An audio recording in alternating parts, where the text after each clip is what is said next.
15 വർഷത്തിനിടെ 526 പേരാണ് ആനകളുടെ ഈ പൂരത്തിന് എഴുന്നള്ളിച്ച ആനകളുടെ ആക്രമണത്തിനിരയായി കൊല്ലപ്പെട്ടത്. അപ്പം അത്തരം സാഹചര്യങ്ങൾ ഒഴിവാക്കി തീർത്തും സുരക്ഷിതമായ ഒരു അന്തരീക്ഷം പൂരം നടക്കുന്ന ക്ഷേത്രങ്ങളിൽ ഒരുക്കാനാണ് നമ്മൾ ഈ മെക്കാനിക്കൽ എലിഫന്റിനെ ഇങ്ങനെ പല ക്ഷേത്രങ്ങളിലായിട്ട് പീറ്റർ ഇപ്പോൾ സംഭാവനയായിട്ട് ചെയ്യുന്നത്. ആനകളുടെ ആക്രമണം ഉത്സവ പറമ്പുകളിൽ വർദ്ധിച്ചു വരുന്നു. ആനകളോടുള്ള പെരുമാറ്റം ക്രൂരമാകുന്നു.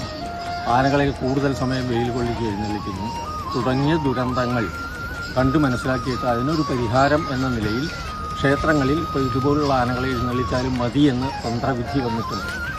അതനുസരിച്ച് ക്ഷേത്രങ്ങളിലും മറ്റ് ആരാധനാലയങ്ങളിലും ഒക്കെ ഇതുപോലുള്ള ആനകളെയാണ് ഇപ്പോൾ ഉപയോഗിച്ചുകൊണ്ടിരിക്കുന്നത്. അപ്പോൾ നാട്ടാനകളുടെ അലഭ്യത അതും ഒരു കാരണമാണ്. ആനകൾ കുറഞ്ഞുകൊണ്ടുവരികയാണ്.